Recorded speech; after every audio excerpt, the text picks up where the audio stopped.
Bonjour à tous, moi je suis Mathilde Desgrands, donc chargée de communication au cluster West Media Lab, qui est donc à l'initiative de cet événement. Je pense que je suis la plus jeune des intervenantes puisque en fait je suis en parallèle encore à l'école. Je suis en dernière année de master à Sciences Com. Et en fait, durant mon passé, j'ai quand même eu quelques petites expériences en tant que community manager. Et j'ai notamment expérimenté deux outils qui sont Hootsuite et TweetDeck.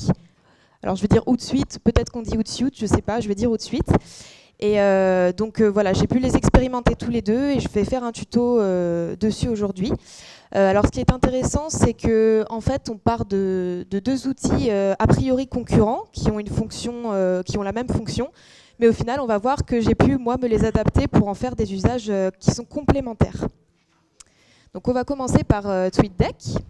Donc pour la petite histoire, TweetDeck a été conçu en 2008. Il a été racheté par Twitter en 2011 pour la modique somme de 40 millions de dollars. Ici, vous avez l'interface. Alors, à quoi ça sert? Donc c'est le tableau de bord officiel de Twitter qui permet de gérer un ou plusieurs comptes Twitter depuis une même interface, de publier et planifier des tweets.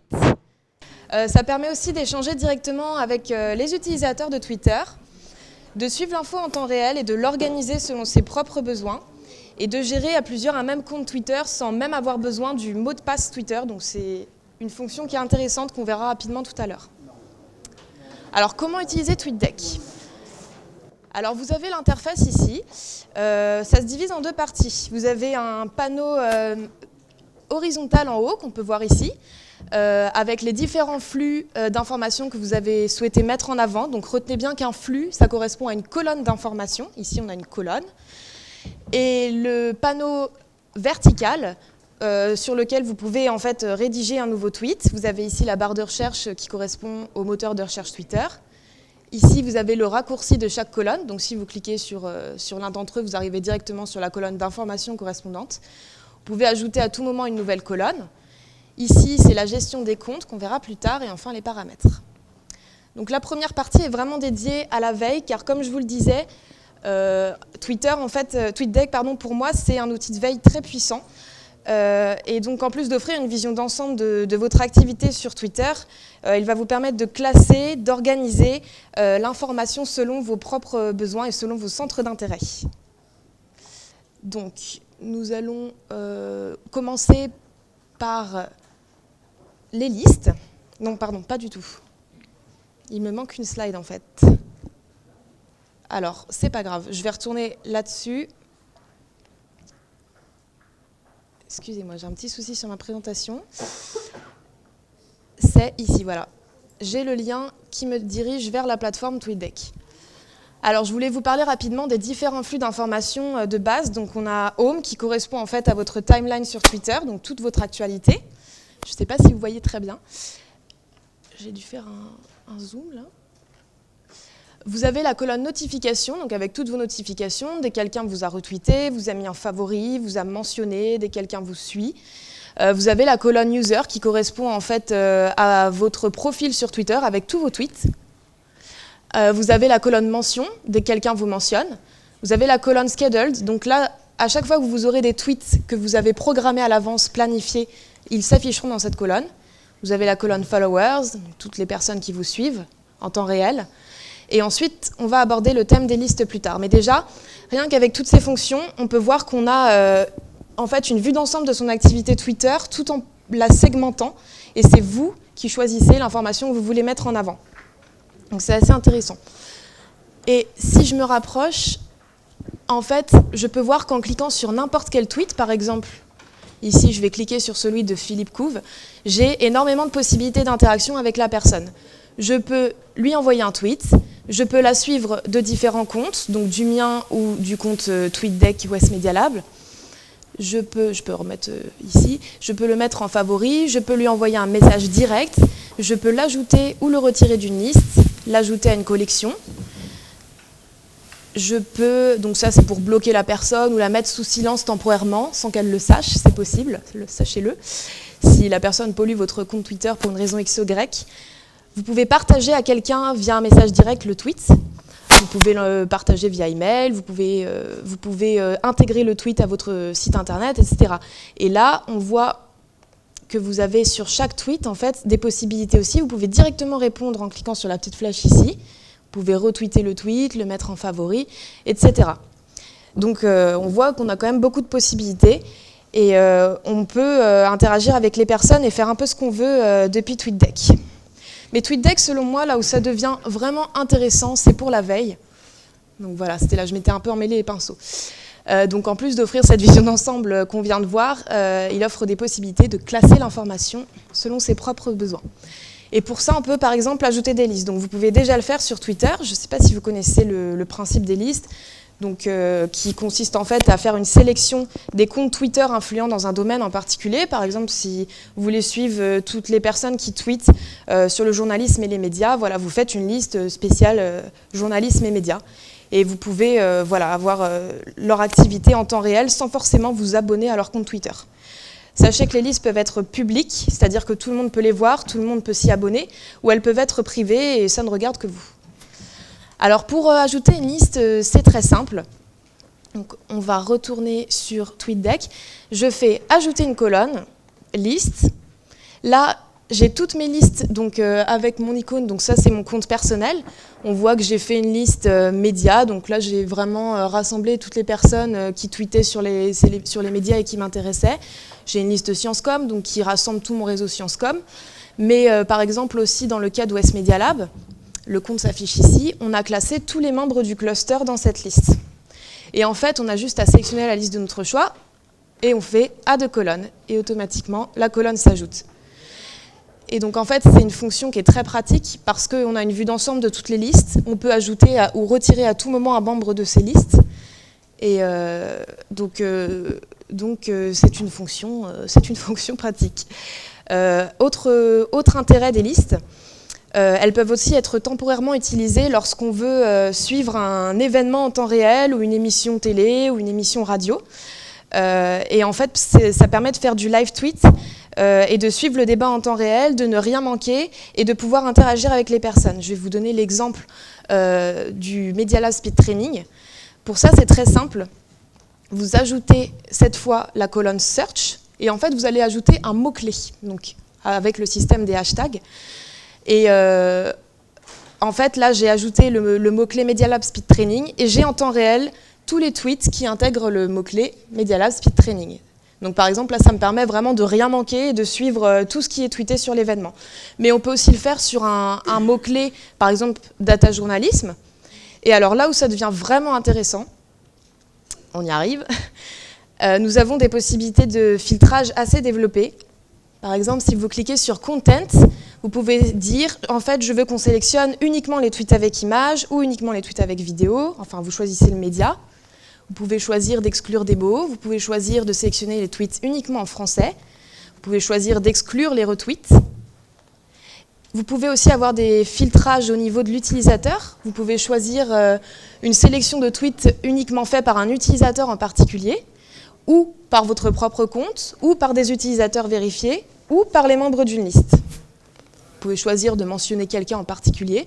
Et enfin, au niveau de l'engagement, vous pouvez sélectionner uniquement les tweets qui ont par exemple 3 retweets, ou qui ont eu 3 réponses, ou qui ont eu 2 favoris. Enfin, vraiment, vous organisez votre sélection à votre guise. Moi, dans l'exemple que je vous ai donné ici, j'ai ajouté un flux hashtag avec le mot-clé transmédia et j'ai demandé à ce que ce soit uniquement des tweets de Benjamin Auguet, un spécialiste du transmédia, qui soient affichés. Ensuite, vous faites ajouter la colonne et vous avez la colonne qui s'ajoute ici. C'est une fonction qu'on peut également faire avec les trendings. Donc, je ne sais pas si vous avez vu passer l'info, mais Media Lab Speed Training arrive en tête des tendances Twitter aujourd'hui.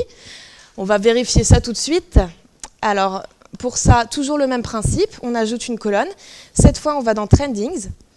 Et là, oh ouais, on arrive en premier, super. Donc là, du coup, hop, je clique dessus. Ça m'intéresse forcément. Bon, je l'ai déjà la colonne, mais on va faire comme ci. Et hop, j'ajoute la colonne. Donc voilà, vous avez toutes les tendances Twitter du moment et vous pouvez y dédier une colonne. Et enfin, dernière fonction intéressante pour la veille, c'est les collections. Alors les collections, C'est un peu particulier parce que ça vous permet de faire de la curation de tweets, comme pourrait le faire Storyfy. Je ne sais pas si vous connaissez cet outil. Il y a une présentation dans cette salle à 15h45, il me semble, par Anthony Chenet. Et en fait, vous pouvez sélectionner tous les tweets qui vous plaisent à la main, et par un système de glisser-déposer, vous allez les mettre dans cette colonne-là. Donc là, on n'est pas sur le même principe que les autres, on ne reçoit pas les tweets en temps réel, c'est vraiment nous qui allons mettre les tweets qu'on veut sélectionner dans cette colonne. Et donc c'est une timeline entièrement personnalisée. Par exemple, je vais vous montrer avec Media Lab Speed Training ce qu'on peut en faire. Donc vous voyez, je l'ai ajouté ici, cette collection. Pour ça, vous faites toujours add colonne et collection. Et en fait, là par exemple, si ce tweet-là m'intéresse, hop, par système de glisser-déposer, je l'ajoute là et il apparaît dans ma colonne. Alors il faut savoir que ces timelines-là, ces collections, on peut les partager parce qu'elles sont toutes publiques sur Twitter. On peut les partager, on peut les intégrer sur un site web, on peut les voir directement sur Twitter. Et en termes d'usage, je vais vous montrer 3 exemples. Nous, pour annoncer l'événement Media Lab Speed Training, on a rédigé un article qui s'intitule, vous me dites pour le micro si ça ne le fait pas, 5 bonnes raisons de vous inscrire au Media Lab Speed Training. Et pour ça, en fait, j'avais fait une sélection des meilleurs tweets de l'édition précédente et ensuite j'avais classé par argument pour venir au Media Lab Speed Training ces tweets-là. Donc on voit les différents arguments, vous pouvez faire de belles découvertes, ce sont des applications concrètes en entreprise et on a les tweets en fait qui viennent illustrer nos propos. Donc on peut voir que les collections, on peut les utiliser dans cette optique-là de rédiger un article par exemple. Autre exemple, The Guardian US. À propos de la NSA, ils ont proposé une session de questions-réponses en fait, aux utilisateurs de Twitter. Alors, c'est-à-dire que grâce à un hashtag, les utilisateurs pouvaient poser leurs questions sur la NSA. Et le média en fait, leur répondait en temps réel. Et ils ont affiché toutes leurs questions-réponses sur cette collection qui est visible et partageable par tous. Donc, c'est un autre exemple d'usage. Et enfin, 3e exemple, celui de BBC News qui a fait une collection des meilleurs articles de l'année 2013 pour en fait revivre les moments forts de cette année-là. Donc là, on peut voir ici Nelson Mandela, il y a des événements sportifs. Enfin voilà, c'est aussi une façon de faire revivre ces contenus, de sélectionner les tweets à valeur ajoutée, de créer une thématique et de pouvoir ensuite la partager avec d'autres personnes. Donc voilà ce que je voulais vous montrer pour la veille. Je trouve que les fonctions sont vraiment très poussées. Je ne sais pas ce que vous en pensez. Enfin, pour moi, en tout cas, c'est un outil assez utile. En deuxième partie, on va voir comment on peut tweeter et planifier des tweets avec TweetDeck.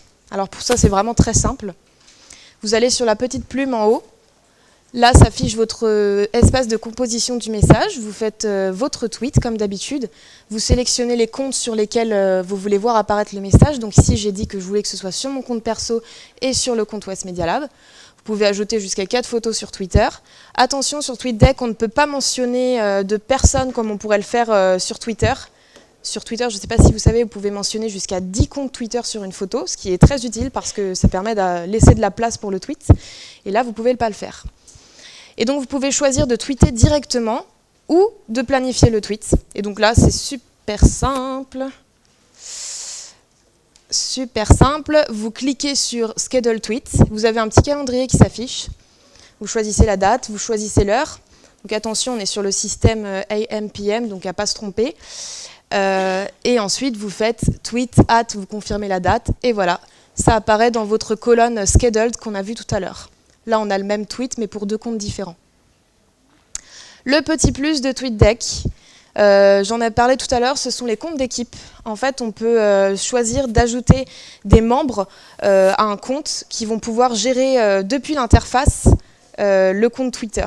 Bon, je vous ai donné l'exemple ici, j'ai ajouté Julien Kostrech, évidemment c'est pas très pertinent, mais j'ai dit que je voulais que Julien Kostrech puisse lui aussi gérer le compte West Media Lab depuis l'interface sans forcément connaître le mot de passe. Et donc ça peut être utile dans le cas, par exemple, vous recevez des stagiaires pour 2 mois et vous ne voulez pas communiquer vos mots de passe Twitter, et bien voilà, vous pouvez l'ajouter en tant qu'administrateur ou que contributeur sur la plateforme TweetDeck pour un compte en particulier, et il va pouvoir le gérer depuis cette plateforme. Donc pour résumer, TweetDeck permet d'utiliser pleinement les possibilités offertes par Twitter. Il permet de mettre en place une veille informationnelle, donc j'insiste sur ce point, moi c'est vraiment pour ça que je l'utilise. Il permet de planifier l'envoi de tweets, d'avoir une vue d'ensemble de votre activité sur Twitter et de gérer plusieurs comptes depuis une même interface. Hootsuite a été créé lui aussi en 2008 par le Canadien Ryan Holmes. Et en fait, il s'est imposé très vite comme une des plateformes de référence dans la gestion multicompte de réseaux sociaux. Donc c'est un outil de management qui permet de gérer plusieurs comptes de réseaux sociaux, à savoir Twitter, Facebook, LinkedIn, Google+, Instagram depuis le mois d'août et WordPress, qui n'est pas un réseau social, mais... On peut gérer plusieurs comptes aussi d'un même réseau social à partir d'Hootsuite, donc vous pouvez gérer bien évidemment plusieurs comptes Twitter, plusieurs comptes Facebook. Vous pouvez faire de la planification de publications, comme sur TweetDeck, organiser votre veille informationnelle et créer des rapports d'analyse. Vous avez 3 versions disponibles sur Hootsuite, la version gratuite que nous allons voir aujourd'hui et ensuite des versions payantes adaptées aux entreprises. La version gratuite vous permet de gérer jusqu'à 3 réseaux sociaux différents, ce qui est déjà bien pour le début. Donc, comment utiliser Hootsuite? Donc pareil, même principe, vous avez une barre horizontale qui présente en fait vos différents onglets. Cette fois on est sur des onglets. Ici, vous voyez, on a Twitter, Facebook, LinkedIn. Moi, j'ai choisi de faire correspondre mes onglets aux réseaux sociaux que je gère sur la plateforme. Et en fait, pour chaque onglet, on a 10 flux. Donc 10 flux, un flux, une colonne, rappelez-vous. Et pour le panneau vertical, nous avons les différents paramètres que l'on va pouvoir voir plus tard. Pareil, là, c'est vraiment un tableau de bord hyper modulable. Vous faites ce que vous voulez de vos onglets. Donc, comme je l'ai fait là, ça peut correspondre à un réseau social. Mais vous pouvez aussi choisir de faire un onglet par compte Twitter, par exemple, si vous avez 3 comptes Twitter à gérer. Vous pouvez aussi, je pensais dans le cas d'une agence qui a plusieurs réseaux sociaux de clients à gérer, chaque onglet peut correspondre à un client en particulier. Et à l'intérieur de cet onglet, vous pouvez avoir les différents réseaux sociaux du client en question. Vous pouvez avoir un onglet travail, un onglet perso, enfin voilà, c'est vraiment à vous d'organiser votre information. Voici rapidement les flux que vous pouvez ajouter par réseau social. Donc pour Twitter, on retrouve exactement les mêmes possibilités que sur TweetDeck. Donc avec les colonnes que j'ai dit tout à l'heure, je vais pas me répéter. Sur Facebook, pareil, c'est un petit peu moins développé. On peut afficher une colonne message, afficher une colonne chronologie. Donc là, ça va afficher toutes les publications qui ont été faites sur votre page Facebook, que ce soit des publications d'autres personnes ou vos propres publications. Mais aussi vos événements, toujours vos posts programmés. Et sur LinkedIn, que j'ai choisi en tant que 3e réseau social, on voit que c'est quand même assez limité. Première partie, donc pour la publication et la planification. En fait, Hootsuite permet d'optimiser ses prises de parole sur les différents réseaux sociaux et permet de concevoir un calendrier de publication pour planifier ses posts à l'avance. Moi, c'est vraiment pour ça que je l'ai utilisé. Je l'ai utilisé notamment pendant les vacances scolaires cet été. J'ai fait une planification de posts pendant plusieurs semaines. Nous étions en vacances au cluster. Et en fait, ça a permis de faire vivre les réseaux sociaux pendant plusieurs semaines sans que personne soit derrière l'écran. Donc c'est une fonction très pratique, mais pas que pour ça. Donc pour rédiger une publication, pareil, c'est très simple. Vous allez en haut à gauche, vous composez votre message. Ici, vous sélectionnez les réseaux sociaux sur lesquels vous voulez voir apparaître le message. Vous mettez vos hashtags, le lien si vous voulez. Et en fait, là, c'est intéressant parce qu'on peut voir le nombre de caractères limite pour chaque réseau social. Là, on voit par exemple que j'ai dépassé pour Twitter. J'ai 7 caractères en trop. Ce qui signifie que si j'envoie mon tweet comme ça, il va s'envoyer tel quel sur les 2 autres réseaux sociaux, mais par contre sur Twitter, il va être tronqué. Et alors, il refusera d'envoyer le tweet si j'ai mis un lien à la fin, parce que Twitter n'est pas autorisé à tronquer un lien. Donc faites bien attention, et ça, c'est une fonction assez pratique. Vous pouvez ajouter des photos. Là, j'ai ajouté ces photos hasard, c'était celles qui étaient sur mon bureau. Ça n'a aucun rapport avec le tweet. Donc, vous pouvez ajouter autant de photos que vous voulez pour LinkedIn et Facebook. Pour Facebook, vous êtes obligé de spécifier dans quel album photo vous voulez le mettre. Pour Twitter, vous avez jusqu'à 4 photos, donc il vous indique ici le nombre maximum. Donc pareil, quand vous allez publier ce tweet, il n'y aura que 4 photos sur Twitter et puis plus de photos sur les autres réseaux sociaux. autre astuce, si vous avez un lien d'aperçu généré donc, sur les réseaux Facebook et LinkedIn, et que l'image ne correspond pas du tout à ce que vous vouliez, vous fermez le lien d'aperçu, vous laissez votre lien ici, et vous rajoutez la photo de votre choix. Vous pouvez aussi ajouter un lien dans cet espace dédié, et raccourcir le lien parce que Hootsuite intègre en fait un raccourcisseur de lien qui permet ensuite de faire des analyses, ses propres analyses en interne. Pour planifier la publication, exactement le même principe que sur TweetDeck. Vous cliquez ici sur le petit calendrier, vous choisissez la date, vous choisissez l'heure. Enfin voilà, c'est vraiment très intuitif. Et donc ensuite, fonction intéressante, ici quand vous cliquez sur le petit avion éditeur, le petit avion en papier, vous avez plusieurs possibilités. Donc vous avez des brouillons qui sont en cours de rédaction et vous avez dans l'onglet programmer tous vos posts par ordre chronologique. Et on voit en fait que là on a tous les réseaux confondus. Je ne pense pas que vous voyez, mais là il y a le petit symbole LinkedIn, le petit symbole Facebook, le petit symbole Twitter. Vous pouvez choisir de filtrer vos publications par réseau social uniquement. Et donc en fait un tel calendrier, ça permet d'avoir une vue d'ensemble de notre prise de parole sur les différents réseaux sociaux. Ça nous pousse à être créatifs parce qu'on doit avoir des approches un peu différentes, varier les plaisirs, et tout en restant homogène dans ces messages. Donc voilà, ça permet aussi un gain de temps énorme quand on prend le temps de le faire, et donc de réduire le stress par conséquent. Vous avez aussi une autre fonction intéressante ici, ce sont les programmations précédentes. Ça vous génère un calendrier avec en vert en fait toutes les publications qui ont été faites, la date et l'heure correspondantes. Si vous cliquez sur le petit message vert, vous avez directement le compte depuis lequel le message a été envoyé, le message Twitter et puis la date, l'heure.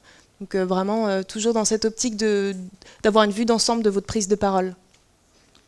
Deuxième partie, donc pour l'interaction, Hootsuite est une interface simplifiée pour gérer vos contacts sur les réseaux sociaux et gagner du temps, encore une fois. Donc là, par exemple, sur chaque petit avatar de compte Twitter, en fait, je clique dessus, j'ai la possibilité d'afficher le profil. Le profil, voilà ce que ça nous donne. Ça nous donne une fiche très complète sur l'utilisateur, avec ses abonnés, ses abonnements, ses mises à jour, son score cloud même, score qui est généré à partir de ses performances sur les différents réseaux sociaux, sa bio, son site internet, vous pouvez savoir s'il suit Media Lab, enfin s'il suit votre compte ou non, choisir de le suivre ou de ne plus le suivre. Vous pouvez ici aussi lui envoyer un message direct, lui répondre, l'ajouter à une liste. Enfin voilà, on voit que les fonctions d'interaction sont vraiment assez développées. Ici, si vous cliquez sur l'onglet, ici vous avez toutes ses dernières mentions, tous ses derniers favoris, toute son activité. Pareil, si vous allez ici dans le panneau vertical, que vous cliquez sur le petit bonhomme, vous avez la possibilité d'avoir une vue d'ensemble de toutes les personnes qui vous suivent et de toutes celles que vous suivez. Toujours avec les mêmes possibilités d'interaction, suivre, ne plus suivre. Vous pouvez les ajouter directement à une liste, ici en sélectionnant dans vos listes. Troisième partie, pour la veille. Dans une moindre mesure, Hootsuite permet de mettre en place une veille informationnelle en paramétrant des recherches avancées.